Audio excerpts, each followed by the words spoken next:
To you all who have joined us. Today we're broadcasting straight onto YouTube. So we are now on what we call StreamYard. This is partly because given the sensitive nature of the subject, and indeed the sensitive nature of our discussions, we've had hackings from time to time. So this won't happen under this system. So today we're looking at SADC, the simple title, Whither SADC. Most timely, given the forthcoming summit, which is supposed to be held in Harare, and given also the backdrop to that summit, if it does take place, the arrests, abductions of members of civil society, civic leaders, not to mention the 79 people who were arrested on Youth Day and still being denied bail. And right now, some of the townships have armored trucks in what appears to be a preemptive stance on the part of the state, and not to mention the chilling warnings being meted out on radio and elsewhere against anybody who dares protest or demonstrate in the wake of the SADC summit. We have three eminent scholars, but also activists in their own right. Tony Rila from Zimbabwe, and we have Onalina Selawani.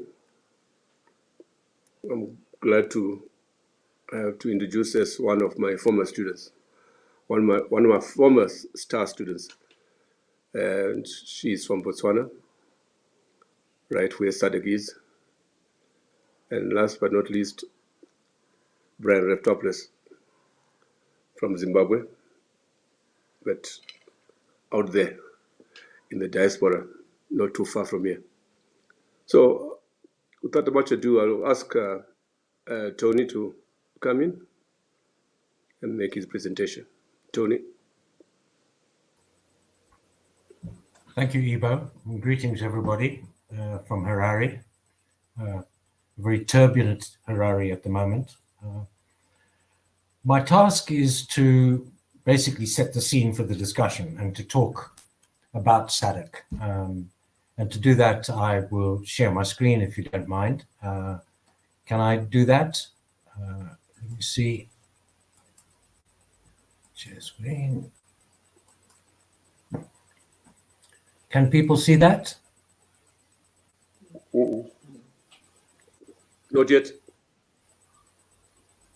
Not yet. Do I have to close something? No. Sorry, folks, need a bit of help. Entire screen, sorry.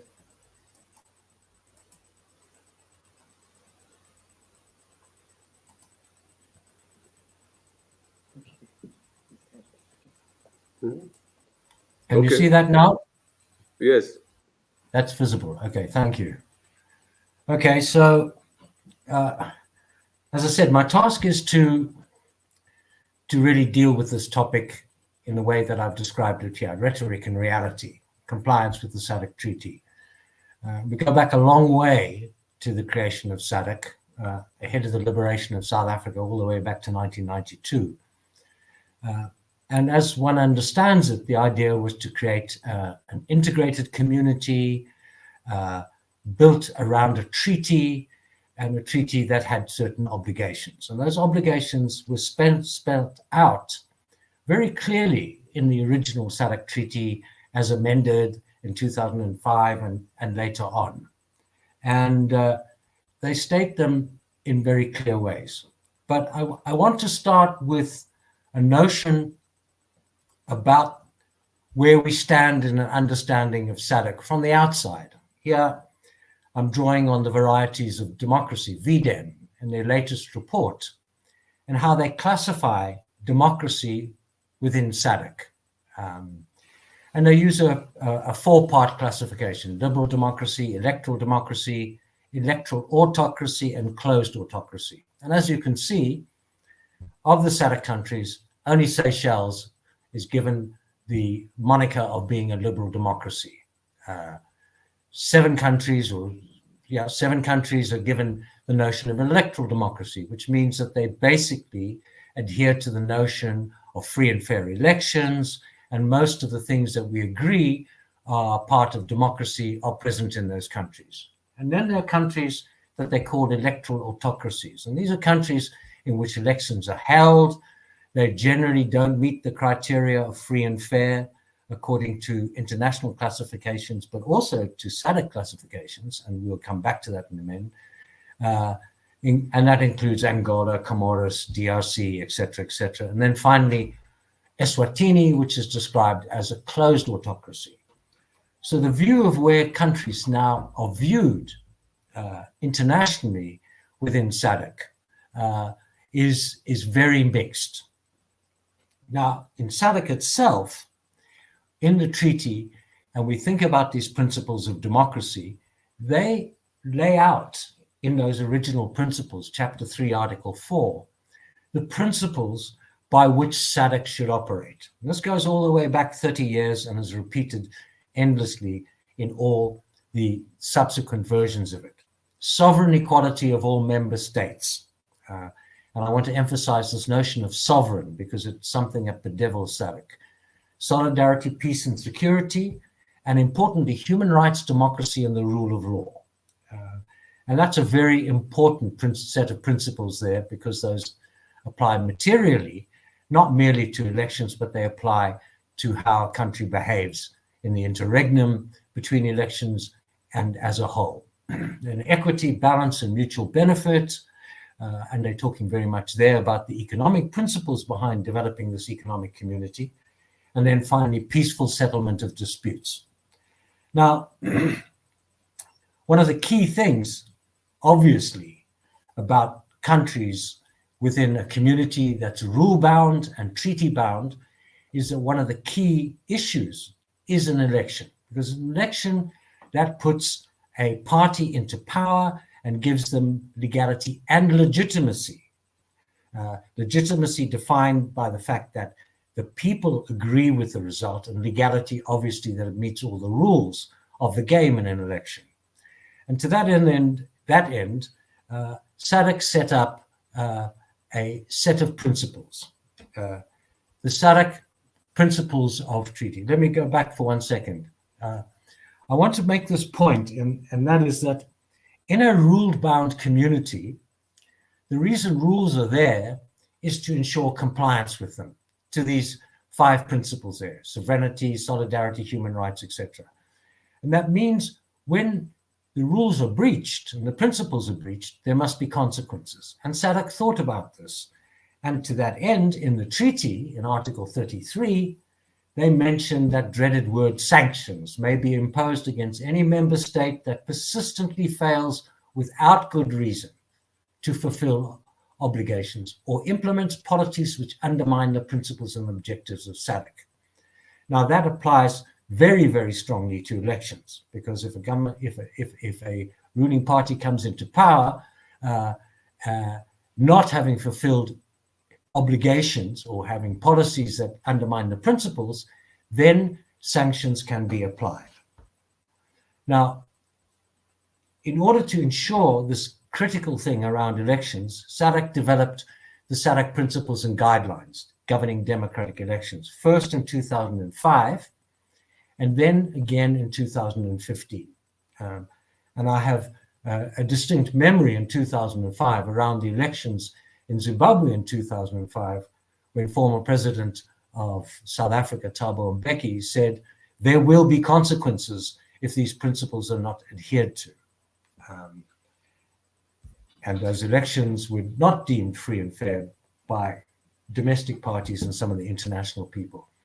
Now, the principal objective of these principles is to go straight to one of the major principles in the SADC Treaty: democracy, the rule of law, and respect for human rights. Right? They go all the way back to 1992 to say that elections are fundamental to the upholding of democracy, the rule of law, and respect for human rights. So it's worth thinking about what those principles and guidelines mean, because we use these terms free and fair, and they're often interpreted by everyone in the loosest way possible. But the principles and guidelines are very specific about what free elections mean: freedom of speech, freedom of assembly and association, freedom of access to information, the right to receive political messages, equal and universal suffrage, and to register their complaints without due restrictions or repercussions. So that's what free elections mean in the SADC principles and guidelines. That's a test. That means that when you observe an election, you tick the box on every one of those. Now, I'll point out that freedom of access to information, freedom of speech, freedom of assembly and association have frequently been observed as not being present in Zimbabwean elections. They also define fairness. Now, fairness is really about the conduct, and that means that the processes governing an election follow certain rules. An impartial, non-partisan, professional, and competent electoral management body. Stress those words: impartial, non-partisan, professional, and competent. In an atmosphere characterized by respect for the rule of law, guaranteed rights of protection for citizens, and there is no violence, intimidation, or discrimination based on race, gender, ethnicity, religious, or other considerations. And I would suggest that other considerations becomes the issue of the thorny issue in Zimbabwe, the most polarized country in SADC and throughout Africa, has to do with other political parties. So those are these two fundamental principles, and they link right back to the principles in the original SADC Treaty. So it's also, in the process of that, SADC also developed a monitoring body, the SADC Electoral Advisory Council, SEAC. And for many of us, this has been a very opaque body. For example, I didn't know what SEAC's role was ahead of our current election, our past elections in 2023. But nonetheless, they set up this body which was there to advise SADC and the SADC observer missions on elections. And they have a very specific mandate. This mandate, and this is defined in rules and procedures and structures for SEAC. SEAC has obligations and a mandate to examine elections pre, during, and post-election. And it's specifically about conflict. And as it says in section 711A, reflect on possible conflict situations in respective countries, and to render advice to the Ministerial Council of the organ on the development of mediation strategies before, during, and after. And then on the basis of that, which comes from a goodwill mission sent into a country, to advise the MCO on whether the environment is conducive to the holding of free, fair, transparent, credible, and peaceful elections. Right? That's what they must do pre-election. And then they come and they observe the election. But post-election, SEAC must compose a post-election review, which is particular relevance should there be a conflict situation, and then advise the MCO on the development of mediation strategies to address any post-election conflicts. So in the past election, we would expect SEAC to be around pre-election. We'd expect them to be observing during the election as part, presumably, of the SADC Electoral Observer Mission, and we'd expect them to be present post-election if there are any kinds of conflicts. Now, that's why I put the title, Reality and Rhetoric, because what was the reality that happened in Zimbabwe? Okay, well, firstly, SADC did send a pre-election goodwill mission. And if you read from the SIOM final report, section 4.1, they say the goodwill mission came from the 12th to the 19th of April in 2023, a mere 4 months before the election. Okay. And they engaged with various electoral stakeholders, and on the basis of that, they concluded that we were ready to hold the elections in a calm and secure environment. No major incidences of concern were brought to the attention of the mission. And they also note that everybody committed to avoid political violence, but they noted there was some. Okay, that's what they put as their pre-election assessment. We have no idea who they spoke to, and we have no idea as a consequence of a substantive report that SADC produced. There's no transparency there whatsoever.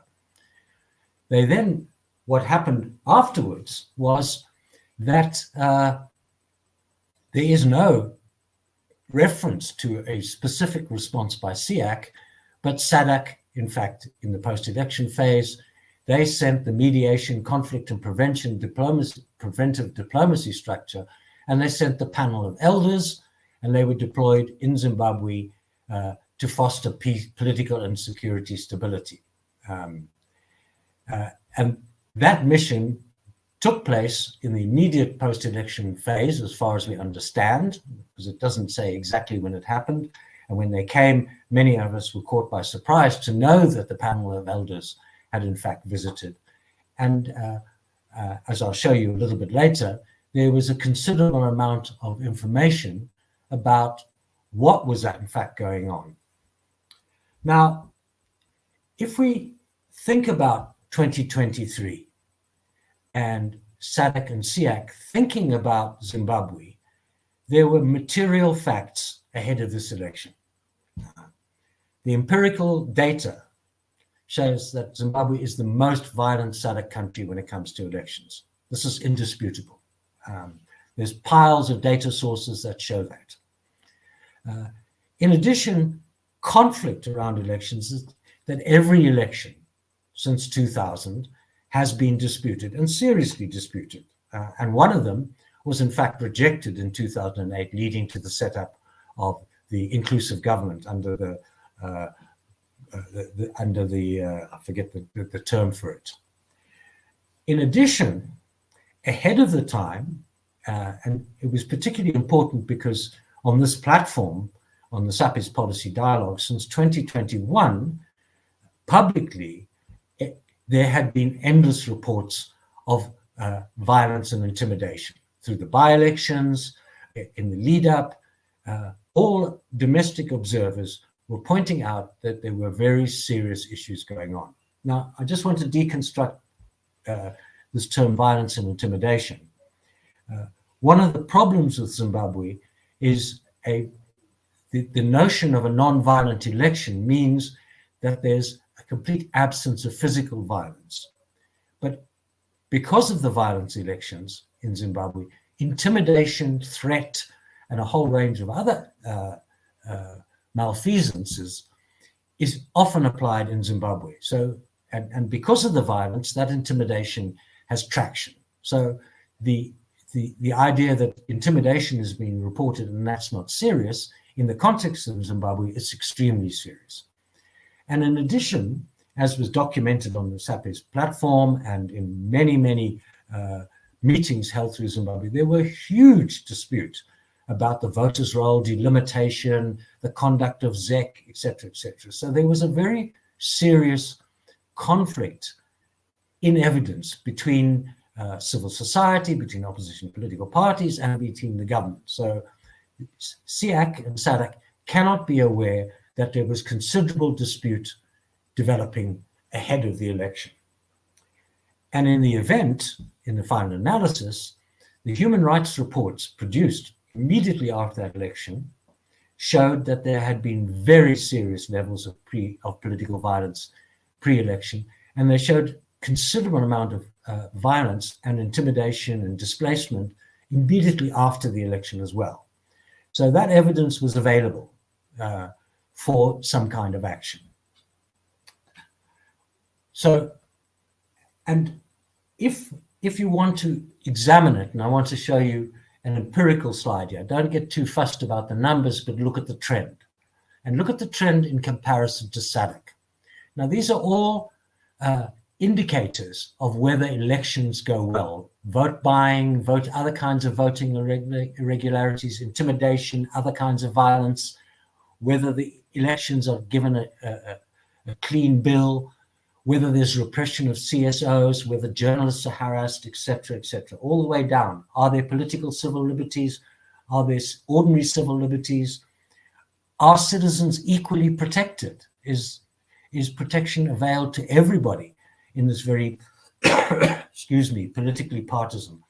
And most importantly, is there freedom from torture, and are there freedom from political killings?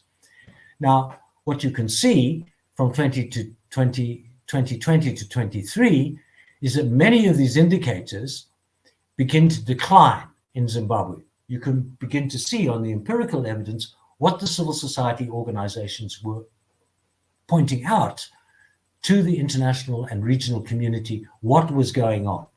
And as you can see, when you compare 2023 with the SADC average, Zimbabwe is way short of the standards that apply generally throughout SADC. And any examination of it shows that Zimbabwe, as a member of SADC, is a major outlier. There are others, eSwatini, DRC, etc., and no country is entirely clear, but Zimbabwe becomes a clear outlier. And I draw your attention to the two bottom ones, freedom from torture and freedom from political killings. And you can see that Zimbabwe is so different to the rest of SADC.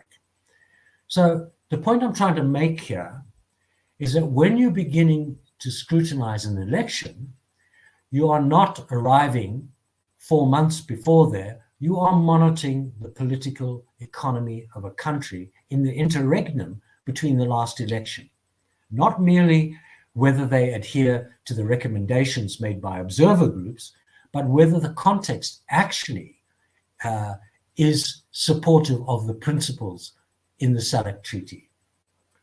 So what can we say? Did SADC pass the test? First question I would raise is, where's the SIAC post-election review? We might say, where's their pre-election review as well? Not merely 2 paragraphs, but who do they speak to? What evidence did they gather? And what conclusions, how did they reach those conclusions? There remains also the final decision on the CM report. As we understand it, it's manifest that the Zimbabwe got basically a failing grade on the election. That report was accepted in its entirety by SADC at a summit. And the question is, what are the consequences? Because one of the implications of that, if you fail the test, then you fail the test of legitimacy, and you have not passed, we presume, the test of freeness and fairness. Did Zimbabwe pass the free test? Did we pass the fairness test? It's arguable from all the evidence that they did pass those. They did not. And the more deep question, does Zimbabwe uphold the SADC principles? Those principles, particularly on human rights, good governance, rule of law, etc. Do we pass the test on those? And it's arguable very strongly that Zimbabwe fails those principles comprehensively. And the question right now, and this is on everybody's lips in this country, thinking about the summit, where does SADC go next? Thank you very much.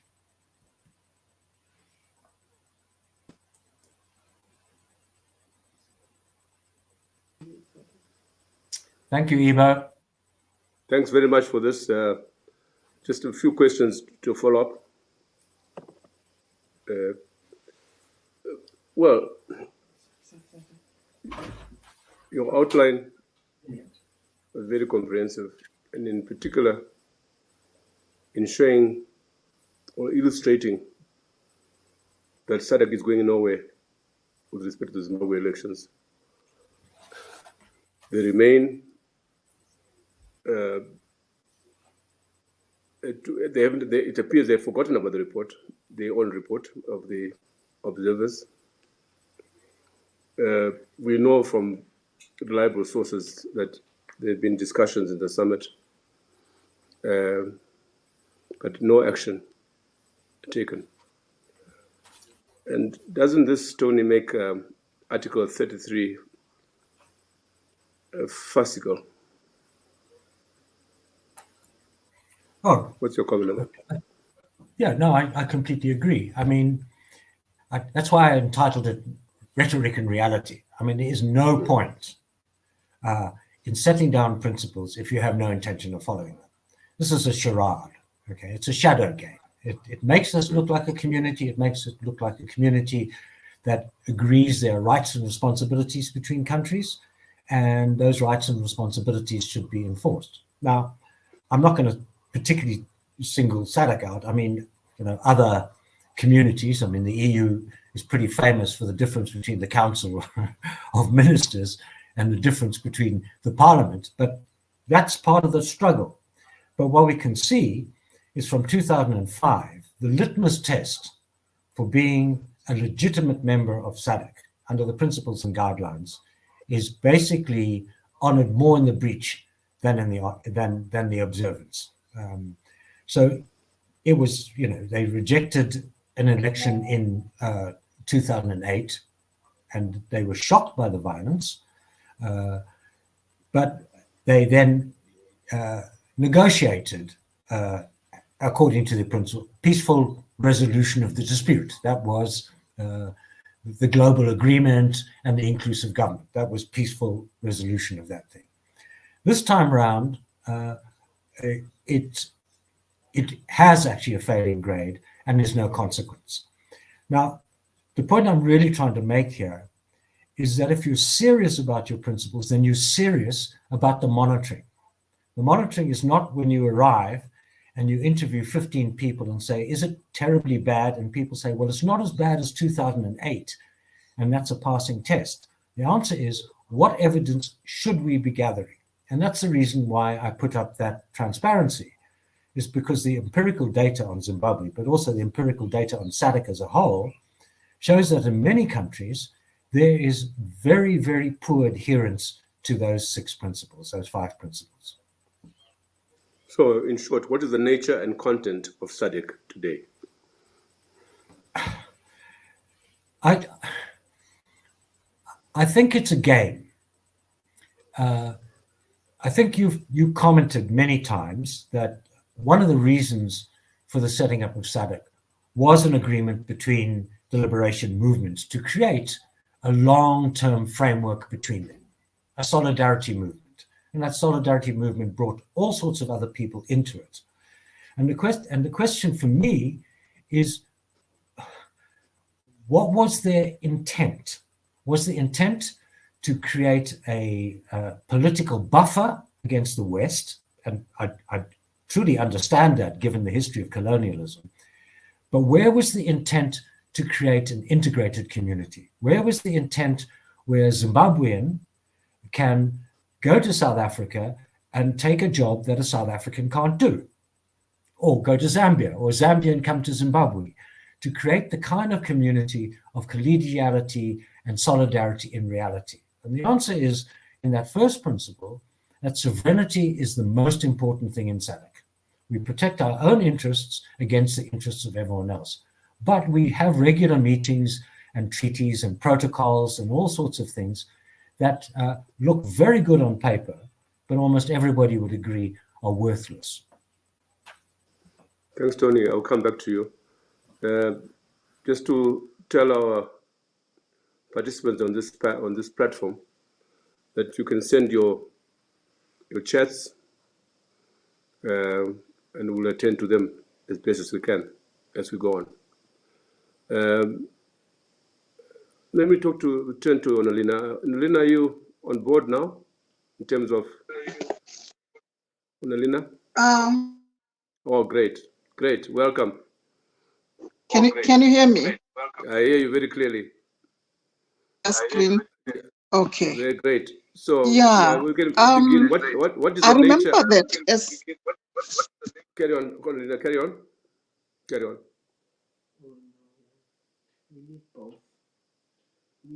an academic. When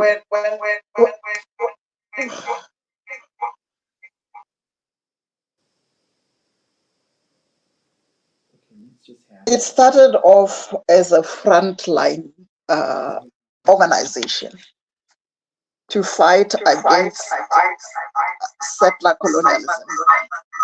Can you unmute the noise is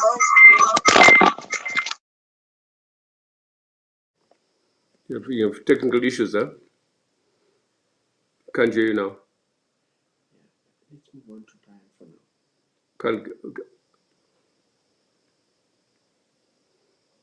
Can't hear you. Can't hear you. Can't hear you. That one's not working. Hmm? The mic isn't working.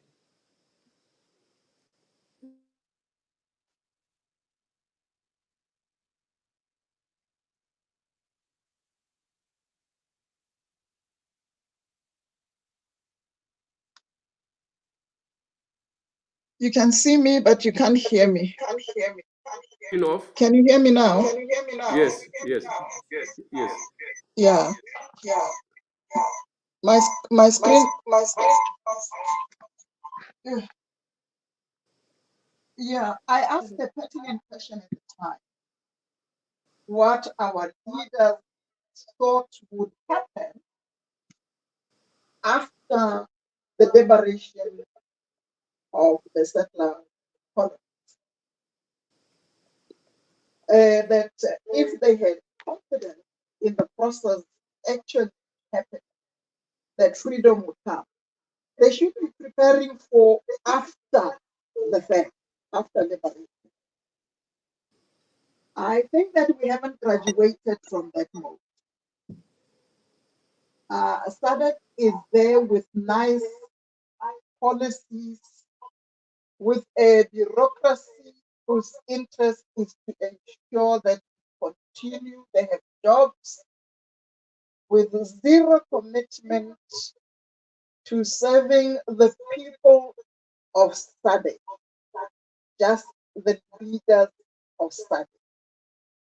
So we go through motions of creating policies that are nice on paper, but nobody is actually interested in ensuring that they are executed. The thing that worries me, having listened to Tony, is that Botswana, our president, thinks that Zimbabwe is the best thing in slice of it. That we can actually learn something about electoral management from Zimbabwe. And you have to ask yourself, what must we learn from Zimbabwe? Have the reports actually reached our leaders from CIE?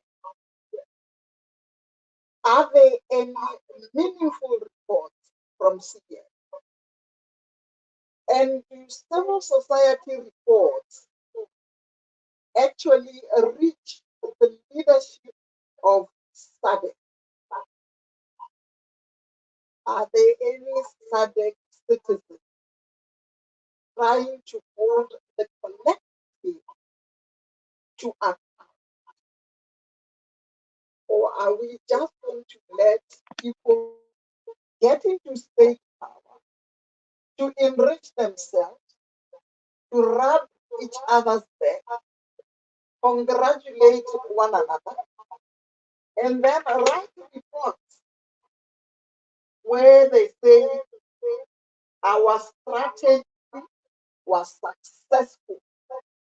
This is the 2015-2020 strategy, which has now been expanded to 2030. The people who write SADC reports tell us that in the area of governance and security, the whole subcontinent is clean as a whistle, despite what the citizens may think. There is no accountability. There is no room for accountability. No one can hold anyone to account. Now you look at the consequences. The consequences are sanctions. Sanctions that will hurt the ordinary person and totally untouch the leadership. So why would SADC actually think that sanctions would work? Why not expel a leader who doesn't meet the criteria? There are things that can be done without useless sanctions.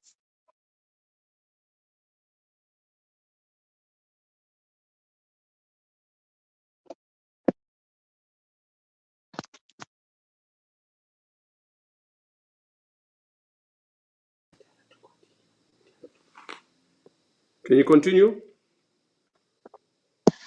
Leader? Oh, she's gone. She removed herself. Okay. Next person. Okay. We'll come back to you, Annalena, if you can hear us. I think you have to switch off one of your computer. Yeah, I just use the phone. And just use the phone when I come back to you. There, you heard me, Annalena? Messenger. Yeah. Brian, hope you are ready for us. It's your turn now.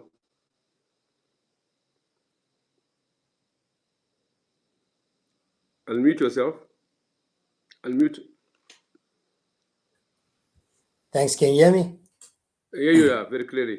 Thanks. Welcome. And thanks to SAPES for this opportunity to speak on a very urgent issue. And thanks to Tony for setting out the protocols which have not been covered. Tony might have also mentioned that SADC has the organ on politics, defense, and security, which under Article 11 of the protocol allows the state, SADC, to intervene on the basis of large-scale gross violations of rights, but on the basis of intervention from the chairperson in consultation with members or from a particular member of SADC. And what we've seen is that there's no member of SADC at the moment willing to stand up and to talk critically about what's going on in Zimbabwe. We saw it, of course, from Zambia last year in the elections, where the Zambian president and the head of the CM mission were very critical of what was going on. And we saw the response, the dismissive and rude response of the Zimbabwe government, but with no broader response from SADC. And so what people have been saying, that SADC has, turned into a solidarity movement to protect the former leaders of the liberation movement, but not to protect the citizens of the region in any way with regard to the protocols that are in place. And we've seen that recently the civil society groups in Southern Africa have responded quite strongly to the weak response from SADC. COSATU has been very critical and saying that SADC needs to say something about the abuse of workers. The Southern African Trade Union Congress also is talking about SADC taking a stronger response. The Southern African Region Human Rights Defenders Network produced a strong statement also demanding accountability from SADC, as did the World Council of Churches. So there's a growing regional sense of regional civil society groups that the SADC state institutions and the SADC as a body is simply not following its own guidelines and not protecting citizens. And now we're about to see a new chair of SADC, Emmerson Mnangagwa, who is now leading one of the most repressive regimes in the region, carrying out massive human rights violations. I heard earlier on yesterday that there may be up to now 100 civil society and opposition members in incarceration without bail hearings coming up soon. And this is a massive violation of the rights of citizens under the Zimbabwe Constitution, but also under SADC protocol. And what it says more broadly is there's a real crisis of the liberation legacies within SADC. Remember that the issues of one person, one vote, or one man, one vote, as they used to say in the 60s and 70s, and the issues of human rights, these were part of the central demands of liberation movements, part of the central demands against settler colonial states who denied nationalists and trade unionists and all kinds of activists in the colonial period from these human rights issues. We're seeing, certainly in Zimbabwe, a prolongation of that kind of colonial form of rule, of shutting down of space, of closing down of democratic space, of human rights space in the name of sovereignty, in the name of anti-imperialism, so that this narrative of national sovereignty, of fighting the legacies of imperialism, is being used to legitimize an authoritarian form of rule. And it's absolutely appalling. And SADC at the moment is doing very little, if anything, about it. We saw Tony mention the SIAC report on the elections last year, which were very critical and basically discredited those elections, but nothing has been done. We know also that, of course, within SADC is not a homogeneous group of states. There are, I'm sure, debates going on within the ANC itself, in the GNU, about how to respond to these kind of issues. But it surely must create real questions about what does the liberation legacy mean now in the post-colonial period, beyond using where it suits them, a redistributive narrative to try to justify an authoritarian form of rule. One has to say, though, that this is taking place in an international context, where we've seen, and this is not new, international law being applied selectively. So it's not just in SADC that there's this selective appropriation of rights discussions, but internationally. And we've seen it in the complicity of the US and Western countries in the genocide against Palestinians. We've seen it in the Ukraine, that there is a broad selective application of international law. And that creates a scenario where authoritarian leaders like Mnangagwa are then able to say, well, who are you to talk to us about democracy when you apply this law so selectively? So there's a broader international crisis around democracy and human rights when the international law is applied so selectively. And that creates challenges in civil society groups and international and human rights battles at national, at regional level in the global south. We also see that there's an attack on civil society groups in Zimbabwe through the PVO Act, the sanctions bill, which doesn't allow civil society groups to talk to international audiences about critically about the Zimbabwean state, the Patriot Act, and increasing, in a sense, lack of support for civil society groups on the global south and in Zimbabwe more particularly. We've got elections coming up in Namibia, in Mozambique, in Botswana. It will be interesting to see how these elections play out. But there is a broad crisis, not only in SADC, but internationally around these questions. It does also then provide challenges for the opposition in Zimbabwe. And we've seen the systematic dismantling of the opposition by the state. It's been going on for a long time. But we've also seen disastrous strategic mistakes made by the opposition. Not least, we're not clear at all what the opposition position is on international issues, on regional issues. So we need the opposition itself to take a critical look at where it is at the moment in the context of its long history of state repression, strategic mistakes, but the international and regional context as well, which is placing pressure on the kind of messaging that should be coming out of the opposition at this time. It is a moment to reflect on where we've come, the struggles that have taken place. We shouldn't lose sight that certainly in Zimbabwe and elsewhere, we wouldn't be in this position where the state is in crisis if there hadn't been a push from civil society and from human rights groups and from opposition. We wouldn't have a new constitution. We wouldn't have had a GNU if it hadn't been for the push from opposition forces. Opposition forces which were often crafted as tools of the West, and not taking note that these were indigenous struggles for human rights, that these were long-term legacies to fight for, not just for the fight against colonialism, but now for the fight against post-colonial authoritarian leaders. And so we need to look very carefully of where we go next. And certainly we will see what comes out of this SADC gathering this month.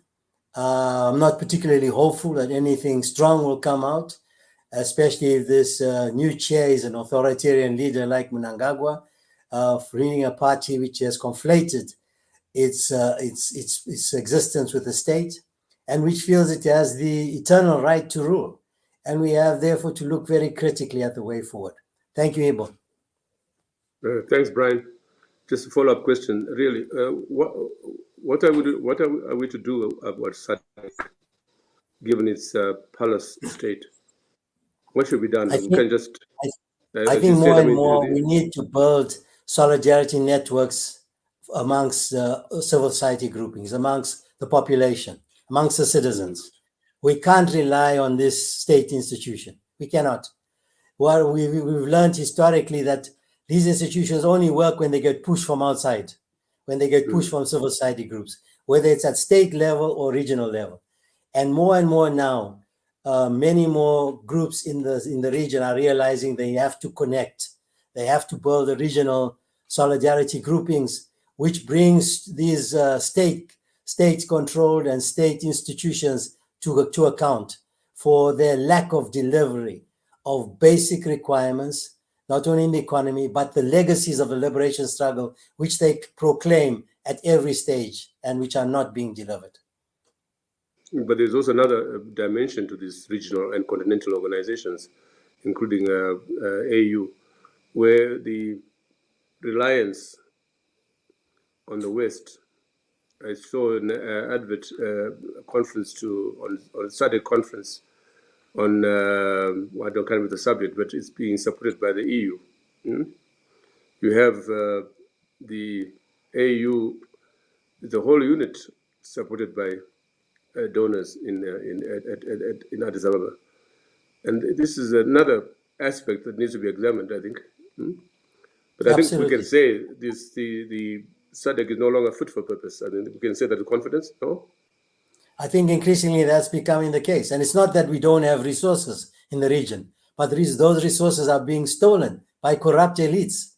And those resources could have been used for better purposes, to strengthen our democratic institutions, to change the kind of political economy of structural inequality, but they're being used to consolidate elites who feel they have the right to stay in power at any cost. And that's a huge problem that we have. Yeah, but then isn't it ironical that Zimbabwe and Mnangagwa in particular should be celebrating the chairmanship of SADC on the heels of one of the most flawed elections in history of elections? It's absolutely ironic, and it's a poster child for the problems within SADC. That here you have a state which has a series of discredited elections, not least the 2023 elections, which were questioned by SADC itself, the SADC report, and now about to become the chair of that very institution. What does it say about the rest of the players in that regional body? What does it say about their lack of integrity, their lack of a will to stand up and say, this is not the kind of chair that we should be having in our body. We should reject this kind of person within our body, but that's unlikely to take place. Would you hold responsible? I mean, Tony has outlined in detail the provisions of the SADC treaty itself, and you highlighted the protocol on politics, defense, and security. Really, what is the use of having all those protocols and provisions when there's little or no reference to them in reality? What is SADC there for? I think it's important to have those protocols in place, even if it's in theory, as a model, as an aspiration, because it provides a basis for claims, to make claims against particular states. And however ineffective they are, it's important that they're there in place. But clearly, yes, SADC as it is now is not operating effectively. And that's what I'm saying. Unless we get the citizenry now to start pushing for more accountability, these state elites are going to continue to consolidate and to protect each other at the expense of the broad citizenry in the region. Yes. Thanks, Brian. I'll come back to you. Onalina? Onalina? Ligai? Onalina? Can you hear me, Ibu? Yes, Waring. Yeah, no, I wanted to come in if my voice is audible. I just want to make two points. Yes. One of them is that the African state is a trophy. It is something that men aspire to get hold of and then enrich themselves. I agree with Brian here that instead of just lamenting to ears that cannot listen and people who have really no vested interest in changing the status quo so that their countries actually develop, that the collective, we are tiny, tiny little countries. Our power lies in actually creating a common market, but we are failing to do so. It is time that the business community in SADC, they have to reach out to their counterparts within the SADC region to create these businesses despite their governments. For NGOs to also create solidarity across borders despite their governments. If we are going to wait for those who occupy state power, it is too sweet. People get in there and become millionaires overnight. You just have to look this way to Botswana. So it is time that as citizens, we start taking some things that we can do that are outside state control. The state overstays because that is the means to control the resources of the nation, instead of facilitating that the citizens should do so. It's time we started aggressively building businesses across borders, NGOs across borders for solidarity that doesn't require state sanction. I do not believe that we are going to see any changes in how the SADC actually changes. We are not going to see any changes in how they conduct their business. It's a community of people with personal vested interest.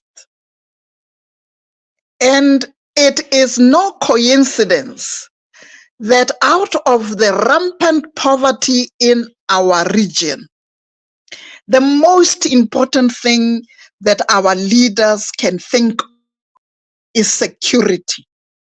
Security for who? Who is attacking the SADC region? Do we have the capacity, in fact, to protect for ourselves from technologically superior people out there? Those organs are used to oppress the citizen. It is the security of our leaders that the state organs and suprastate organs are meant to serve. And it is time for citizens to consider how they can help themselves, build bridges across our borders. I want the SADC protocols to stay there because in principle, they have something to offer. But somebody has to be driving the principles. Somebody other than those with vested interest to use state power for their personal interest and their personal wealth creation.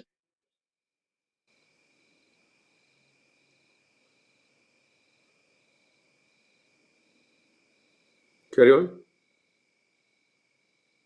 Should I? Yes.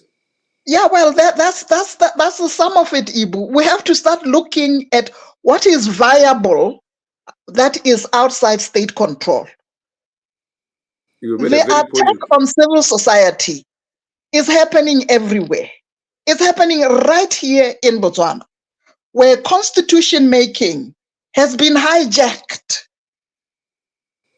Somebody who is supposed to be a bearer of the people's wishes, actually boasting that as a minister, it is his constitutional amendment. It's a personal thing. That's how our leaders think of the state. That once they are in power, in positions, they own the parts of the state that will enhance and secure their futures. That's our problem. You made the pertinent and as point. long as they don't kill us. I think both you and Brian made a pertinent point that the SADC treaty, the principles and guidelines, all these protocols should be kept in place. And you are adding that this could be a guideline also for civic societies across the region coming together. How in your view, how could this begin? Ibu, with business. What's your recommendation? Yeah. I mean, here we are at SAPES. We do policy reviews, we do policy discussions. When are we going to actually create spaces where we talk to business and identify where we are weak in terms of building big businesses?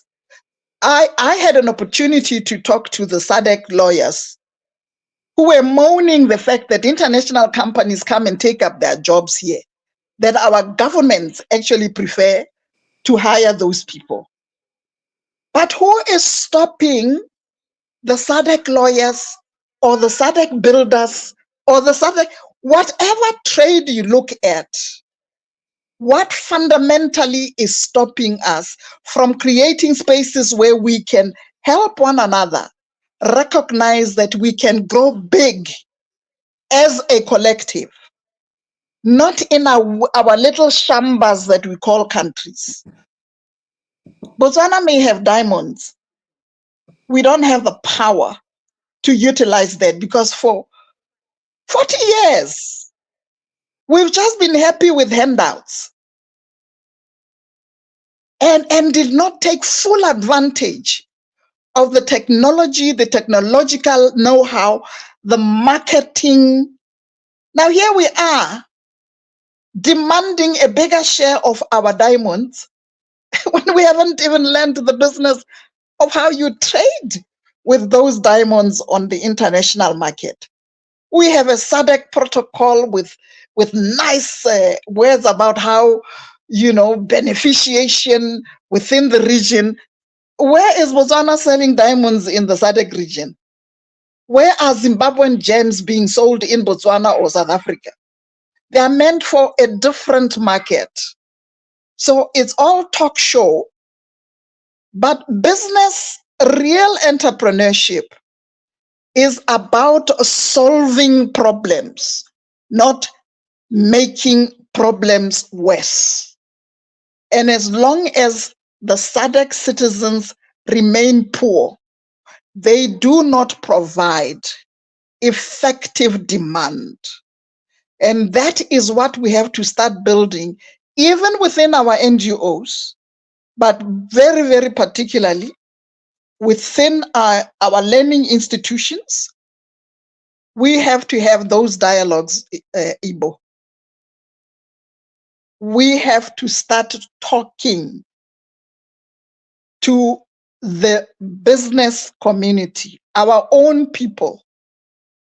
We replicate universities that teach exactly the same thing instead of sharing ideas about how Zimbabwe could specialize in certain things that Botswana cannot do. We waste resources. It's time we dialogue as citizens, bypass our governments, and have platforms where we build our citizenry. It's doable.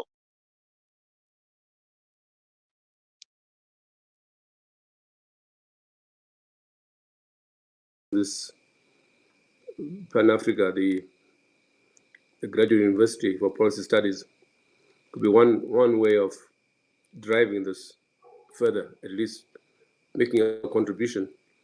But the point you have made, I think we should pursue it, how to build bridges across the region, across the continent, people's movement, really. We're seeing the symptoms of it, the beginnings of it in Kenya, for example, Nigeria, and of course Zimbabwe, where the repression is intensified. We don't know where we're going to, even after the SADC summit. It's just terrible what's going on now, you know. Anyway, let's bring in chats. Memory Gatsi says SADC is a boys' club of dictators who don't care about the ordinary people in their countries. What should be done, Memory? Right? Tony, you want to come in?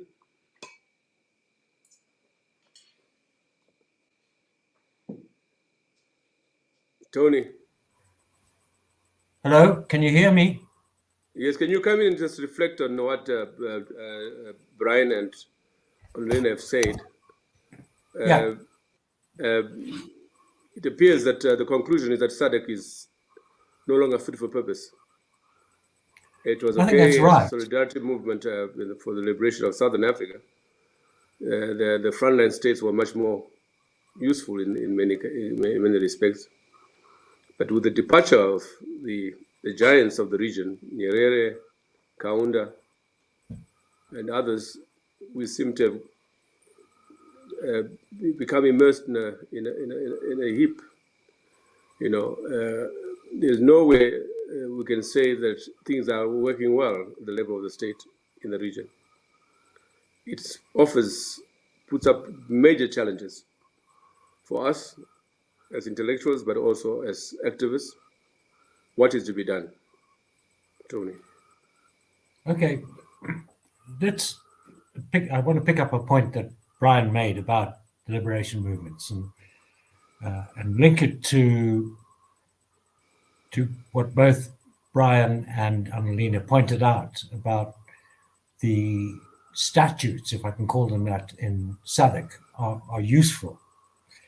Firstly, many people are not aware that the former liberation movements who meet frequently in the past year made two comments which tell you about the issue of what security is. The first one was to say that civil society organizations are potentially enemies. And that's a very serious statement, that the basis of their power in most of these countries, the people who hold the country together, can be regarded as enemies. They're not friends helping to build a state. They're potentially seen as people who will remove their power. The second statement was to talk about the press, and the press being a source of destabilization and criticism. Now, those statements were made by former liberation movements or also currently governments. And that evokes no concern in SADC whatsoever that civil society, the fourth estate, should be regarded as enemies. So there's a kind of hegemonic thing in the middle of SADC that fears the loss of power, and we should face that. But the point about the principles and guidelines, the treaty, the protocol on women, these are all standards that we fail to monitor as a region, right? Civil society in the region should monitor the performance of their governments. And that should be made aware to citizens so that citizens understand that they exist in a region. They don't exist within their narrow boundary of Botswana or Mozambique or Zimbabwe or whatever, but their governments have committed themselves to hands across borders. Now, we don't monitor the implementation of the SADC protocol or any of the SADC treaty or any of those things and produce some independent estimate where we're able to say to citizens, you do understand that your government is failing, but our government is succeeding. You can see that in the way that, for example, if you look at the way the press is in South Africa versus the press in Zimbabwe. The press in South Africa is a fantastic institution holding the state to account. The press in Zimbabwe is constrained, journalists are harassed. Now, we don't find a way across the borders to begin to produce those things. And what that links to is the need for the citizens to have some thought leaders. And they have to have some thought leaders about region, not merely about the local. As Brian pointed out, we have to rethink this thing, and we have to think it from the bottom up, as Annalena pointed out. And that means we have to provide citizens with a perspective of the region and not merely their own narrow interests. And when you look at the interests of the citizens from surveys and data, the citizens in this region have such low political trust in their governments, it's ridiculous. Okay, they don't trust the state, they don't trust the government, they don't trust political parties. They're voting with their feet because they feel they've abandoned. And that's the ground that we have to occupy in civil society. And you do that by providing thought leadership, you produce that by providing information, and you produce that by collectively evaluating SADC. And, the individual struggles within country are one thing, but we're talking about SADC. So there are tools for us to hold SADC to account. There should be an annual report from civil society to say SADC failed here, there, wherever. That's very important because that's what we take down and out. That's a first step. And it's critical to give citizens some perspective of the region, because there's the comment just made by that young lady. It's a boys' club, and that's the end of the story. And that may be true, but there was more in it at the beginning. And there is more in the notion of SADC and the cooperativeness, as Annalena's pointed out, that sharing in Zimbabwe, in SADC, can make a massive difference to the economics of this region. I'll stop at that point. Yes, the state remains a major challenge, the nature and content of the state.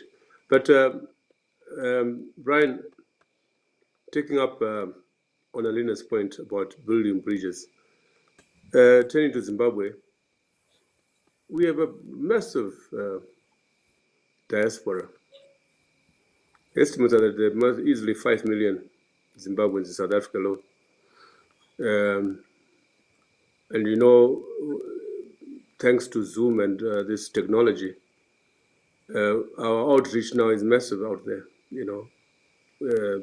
The last dialogue we had with 6,000 followers, mostly in the diaspora. How can we galvanize the diaspora, even where you are, to make the coordinated impact on events at home? I think one of the failings of the opposition movement in Zimbabwe, even from Tsvangirai's time, was really an indifference or even fear of people in the diaspora. I mean, you would have expected the opposition movement to have mobilized many of you guys out there to make even. I mean, you had Magaisa coming in on the 11th hour in 2013. You know, how can we make the diaspora become what it ought to be, a major feature in our politics here at home in Zimbabwe? Honestly, that's not an easy question to answer because the diaspora is heterogeneous. It's not a homogeneous issue. There are different views within the diaspora. You know, citizens in the diaspora are struggling with their own issues in particular countries, survival strategies, xenophobia, citizenship questions, belonging, economic precariousness. So it's not just that people in the diaspora, they're critical of what's going on in Zimbabwe, but they also face their own challenges in particular countries, which consume their energies often much of the time. I think the one place to start is to get the diaspora in the region here and the NGOs and civil society groups to start working across borders and to start beginning to make an impact at regional level. Once you get that momentum going, I think you can then begin to think more on a global basis. But let's start within the region. Let's see what can be done. It's already beginning. You're seeing voices now talking about what's going on in Zimbabwe, thinking about how they can do something about that. The trade unions, of course, used to be central to this, but we know that the trade union movement has been seriously demobilized because of the informalization of economies, the lack of formal employment. So trade union membership has declined, not just in the region, but the global south and globally. But nevertheless, there are other organizations which are thinking of working together, and that we need to begin to think, how do we start small with these organizations who are trying to see what they can do about what's going on in Zimbabwe, in eSwatini, and I think we need to look more closely, of course, at the DRC, and maybe that's a place to start. I noticed that for the first time, I think, the history of the SADC civic organizations meeting ahead of summits. Is there one such this year? I don't think there is. Certainly in Zimbabwe there won't be, because most of them not in Zimbabwe, and yeah, that is the issue. Yeah, Yeah. There's not that, and there's something that we need to give some thought to about going forward, and not just waiting for SADC summits, but to do it, on a regular basis before that. Yeah, we need to take up these issues, these points that you guys have made today. We really have to, Tony, as a follow-up to this, we need to put something together, a paper as a follow-up. One question I have, and after this, if there are no chats out there or questions, I'll ask my panelists to sum up. But in the meantime, just ask Onalina, SADC is headquartered in Gaborone. What is the view of the average Tswana citizen about the nature and content of SADC? The last time I did work for SADC, some years ago, Tswanas were very, very cynical about SADC. What has changed, if any, if at all? I don't think anything has changed, Ibo. I haven't really done, I haven't, focused my attention on the role. We even forget that SADC is headquartered here. Because it doesn't really have much of an impact. The very things that we are talking about having dialogues so that people become conscious of the fact that they belong to SADC, not just the bureaucrats in SADC and the government officials, but the ordinary citizens. There is no, for the person, the ordinary person on the street, SADC headquarters for all intents and purposes, could be somewhere on an island in the Indian Ocean for the visibility in people's lives. So it's one of those sad things where institutions are built, they're taken over by bureaucrats, manipulated by politicians, and citizens just walk past those. Maybe we need to have a dialogue with the SADC bureaucracy, to just pressure them into thinking about talking and making the idea of SADC visible regularly so that people buy into, they have a stake in it, they have a stake in how it should function. It's one of those institutions that just sit there, like many that are partially state controlled or controlled by our states. The citizens don't own, they don't have ownership, they don't have dialogue, they don't have meaningful interaction with them. And yet many of the institutions, your United Nations institutions, they get into the community. They provide resources for people to dialogue, to do research. But no, not our SADC, not our headquarters.